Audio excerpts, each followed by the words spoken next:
സമീപകാലത്തായി ക്രൈസ്തവ സമൂഹത്തിൻ്റെ സംരക്ഷകരായി നിരവധി പേർ ഓടിയെത്തുന്നത് നാം കാണുന്നു.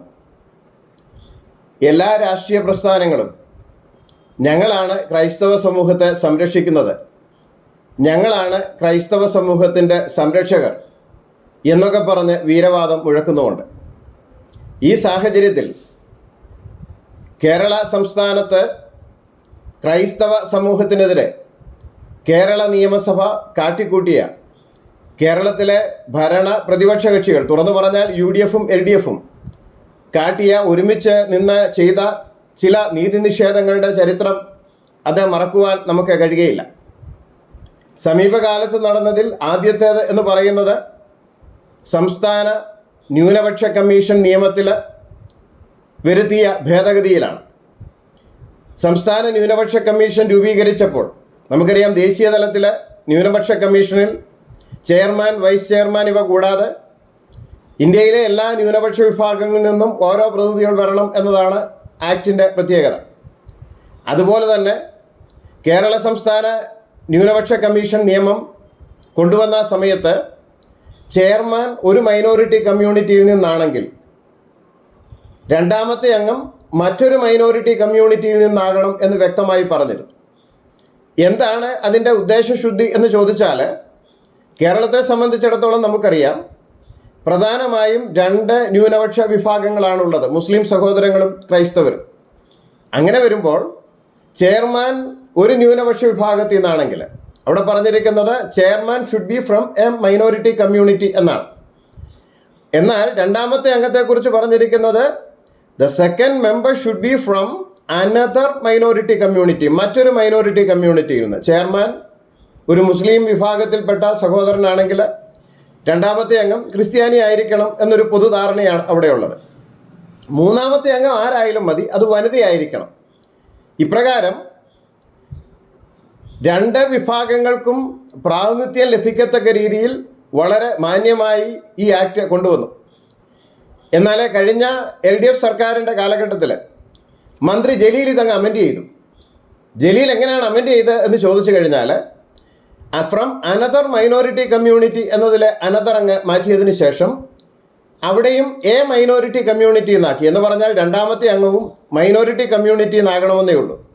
അതിനുശേഷം കാട്ടിയ കിരാതമായ ഇടപെടൽ എന്ന് പറയുന്നത് ഒന്നാമത്തെയും രണ്ടാമത്തെ അംഗങ്ങൾ ചെയർമാനെയും അതോടൊപ്പം തന്നെ ആ രണ്ടാമത്തെ അംഗത്തെയും മുസ്ലിം സഹോദരന്മാരിൽ നിന്നെടുത്തു. എന്ന് പറഞ്ഞു കഴിഞ്ഞാൽ ക്രൈസ്തവ സമൂഹത്തിന് സംസ്ഥാന ന്യൂനപക്ഷ കമ്മീഷനിൽ ലഭിച്ചിരുന്ന ആനുകൂല്യം എടുത്തു കളയുന്നതിന് വേണ്ടി ബോധപൂർവമായി നിയമം അമെൻഡ് ചെയ്തു. ഇപ്രകാരം ഈ നിയമം അമെൻഡ് ചെയ്തിട്ട് കേരളത്തിലെ ഭരണ പ്രതിപക്ഷ കക്ഷികളിൽപ്പെട്ട ഒരാൾ പോലും എന്ന് പറയുമ്പോൾ പേരുകൊണ്ട് ക്രിസ്ത്യാനികളായ ചിലർ കേരള നിയമസഭയിലുണ്ട്. ഞാൻ പേരുകൊണ്ട് ക്രിസ്ത്യാനികളായത് എന്ന് പറയാൻ കാരണം, ക്രൈസ്തവ സമൂഹത്തിന് നീതി നിഷേധിക്കുന്ന അനുഭവം അവിടെ ഉണ്ടായിട്ട് അവരൊരാൾ പോലും അനങ്ങിയില്ല. അവരൊരുമിച്ച് ആ അമെൻമെൻറ്റ് പാസ്സാക്കി, അങ്ങനെ ക്രിസ്ത്യാനിക്ക് നീതി നിഷേധിച്ചു. രണ്ടാമത്തെ സംഭവം നമുക്കറിയാം, ന്യൂനപക്ഷ വിദ്യാഭ്യാസ സ്കോളർഷിപ്പ്. രാജ്യത്തുടനീളം ജനസംഖ്യാനുപാതികമായി ഇത് കൊടുക്കുന്ന ഒരു രീതിയാണുള്ളത്. കേരളത്തിലും അത് വേണം എന്ന് ക്രൈസ്തവ സഭകളും ക്രൈസ്തവ എക്യുമെനിക്കൽ പ്രസ്ഥാനങ്ങളും ഒക്കെ ആവശ്യപ്പെട്ടു. എന്നാൽ അത് നൽകുവാൻ സംസ്ഥാന സർക്കാർ തയ്യാറായില്ല. അതിനെ തുടർന്ന് ബഹുമാനപ്പെട്ട കേരള ഹൈക്കോടതിയെ സമീപിക്കുകയും ഹൈക്കോടതി അതിൽ രാജ്യത്ത് നിലനിൽക്കുന്നത് പോലെ ജനസംഖ്യാനുപാതികമായിട്ട് സ്കോളർഷിപ്പ് വിതരണം ചെയ്യണം എന്ന ഉത്തരവുണ്ടാകുകയും ചെയ്തു. സ്വാഭാവികമായും മുസ്ലിം സഹോദരങ്ങൾക്ക് കുറച്ച് നഷ്ടം വന്നു. കാരണം കേരളത്തിൽ 80% സ്കോളർഷിപ്പും മുസ്ലിം സഹോദരങ്ങൾക്കും അവിടെ നിന്നുള്ള വിദ്യാർത്ഥികൾക്കും, ബാക്കി 20% ക്രിസ്ത്യാനികൾ ഉൾപ്പെടെയുള്ള ബാക്കിയുള്ള മൈനോറിറ്റി കമ്മ്യൂണിറ്റീസ് എന്ന് പറഞ്ഞാൽ നമുക്കറിയാം, സിഖുകാരും പാഴ്സികളും ഒക്കെ കേരളത്തിൻ്റെ വിവിധ ഭാഗങ്ങളിൽ പല തൊഴിലുകളുമായി ബന്ധപ്പെട്ട് ജീവിക്കുന്നുണ്ട്. എല്ലാവർക്കും കൂടി എന്ന് മാറ്റിയിരുന്നു. എന്നാൽ ഹൈക്കോടതി ഉത്തരവിലൂടെ ജനസംഖ്യാനുപാതികമായി എല്ലാവർക്കും ലഭിക്കും. ഹൈക്കോടതി ഉത്തരവ് വന്നാൽ സർക്കാർ എന്താ ചെയ്യേണ്ടത്? ഉത്തരവ് നടപ്പിലാക്കണം. സർക്കാരിനെ സംബന്ധിച്ച് ഹിന്ദു ആയാലെന്ത്, ക്രിസ്ത്യാനി ആയാലെന്ത്, മുസൽമാൻ ആയാലെന്ത്, എല്ലാവരും ഇതൊരു സെക്കുലർ സ്റ്റേറ്റ് അല്ലേ, ഇതൊരു മതേതര സംസ്ഥാനമല്ലേ, മതേതര രാഷ്ട്രമല്ലേ. എന്നാൽ അവിടെ മുഖ്യമന്ത്രി മാന്യമായിട്ട് ആദ്യം ഇടപെട്ടു എന്ന് നമ്മൾ പറയേണ്ടിയിരിക്കുന്നു. മുഖ്യമന്ത്രി പറഞ്ഞു ഹൈക്കോടതി വിധി നടപ്പിലാക്കും. പ്രതിപക്ഷ നേതാവ് ബഹുമാനായ VD സതീശൻ അദ്ദേഹം അതിനെ സ്വാഗതം ചെയ്യുകയും ചെയ്തു. ആ പ്രസ്താവനയും മാധ്യമങ്ങളിൽ വന്നതാണ്.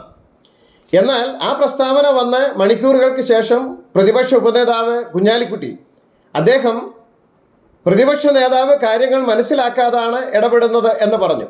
ബഹുമാനപ്പെട്ട പ്രതിപക്ഷ ഉപനേതാവ് പറഞ്ഞപ്പോൾ ലീഗിൻ്റെ നേതാവല്ലേ, പ്രതിപക്ഷ നേതാവ് VD സതീശന് താളം തെറ്റി. അദ്ദേഹം അത് കഴിഞ്ഞ് മണിക്കൂറുകൾ കഴിഞ്ഞപ്പോൾ വീണ്ടും പത്രസമ്മേളനം വിളിച്ച് പ്രസ്താവന നടത്തി. മുസ്ലിം സഹോദരങ്ങൾക്ക് നീതി നിഷേധിക്കപ്പെട്ടിരിക്കുന്നു, സർക്കാർ അപ്പീൽ പോകണം. മുഖ്യമന്ത്രിക്ക് കാര്യം മനസ്സിലായി. മുസ്ലിങ്ങളുടെ വോട്ട് തട്ടുവാനായി പ്രതിപക്ഷ നേതാവ് കളിക്കുന്ന കളിയാണ്.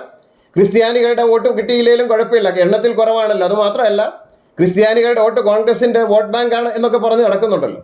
അന്നേരം ആ നിലയിൽ അത് കിട്ടിയില്ലെങ്കിലും കുഴപ്പമില്ല എന്ന നിലയിലാണ് കാര്യങ്ങൾ പോകുന്നത് എന്ന് മനസ്സിലാക്കിക്കൊണ്ട് മുഖ്യമന്ത്രിയും അനുകൂല തീരുമാനമെടുത്തു. മുഖ്യമന്ത്രിയും പ്രതിപക്ഷ നേതാവും ചേർന്ന്, കേരളത്തിലെ UDF LDF ചേർന്ന് ക്രൈസ്തവ സമൂഹത്തിനെതിരെ സുപ്രീം കോടതിയിൽ അപ്പീൽ നൽകി. മുസ്ലിം സഹോദരങ്ങൾ അപ്പീൽ നൽകിയാൽ നമുക്ക് മനസ്സിലാക്കാം, അവർക്ക് സ്കോളർഷിപ്പിൽ കുറവുണ്ടായി. എന്നാൽ സംസ്ഥാന സർക്കാർ അതും UDFൻ്റെയും LDFൻ്റെയും പിന്തുണയോടുകൂടി എന്തുകൊണ്ട് ക്രിസ്ത്യാനികൾക്കെതിരെ സുപ്രീം കോടതിയെ സമീപിച്ചു? നീതി നിഷേധത്തിൻ്റെ രണ്ടാമത്തെ ഏടാണ്. ഇപ്പോൾ വഖഫ് പ്രശ്നത്തിൽ നമുക്കറിയാം, കേരളത്തിൽ തന്നെ നാം അനുഭവിക്കുന്ന ദുരിതങ്ങളുണ്ട്. വഖഫ് നിയമത്തിലെ ചില പ്രധാന വകുപ്പുകൾ, വകുപ്പ് 40, വകുപ്പ് 108 മുതലായവ കിരാതമാണ്. അത് മാത്രമല്ല വളരെ വലിയ അധികാരങ്ങൾ വഖഫ് ബോർഡിന് കൊടുക്കുകയും, നമുക്കറിയാം മുനമ്പത്തെ വസ്തു എന്ന് പറയുന്നത് പാട്ടത്തിന് കിട്ടിയതാണ്, ഓസിന് കിട്ടിയതാണ് വഖഫാക്കിയിട്ട് ഇപ്പോൾ പാവപ്പെട്ട കുടുംബങ്ങളെ സംബന്ധിച്ച് പ്രയാസത്തിലാക്കിയിരിക്കുന്നത്.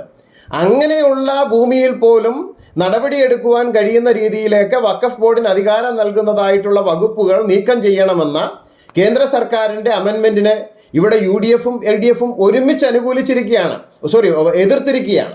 അതിനെതിരായിട്ട് ഒരുമിച്ച് കേരള നിയമസഭയിൽ പ്രമേയം പാസാക്കിയിരിക്കുകയാണ്. ഇതൊക്കെ എന്താ കാട്ടുന്നത്? ക്രൈസ്തവ സമൂഹത്തിന് ദോഷം വരുന്ന സാഹചര്യത്തിൽ അവിടെ ഒന്നിച്ചു നിന്ന് ക്രൈസ്തവ സമൂഹത്തിനെതിരായി തീരുമാനമെടുക്കുന്നതിൽ UDFനും LDFനും യാതൊരു മടിയും ഇല്ല എന്നാണ് സൂചിപ്പിക്കുന്നത്.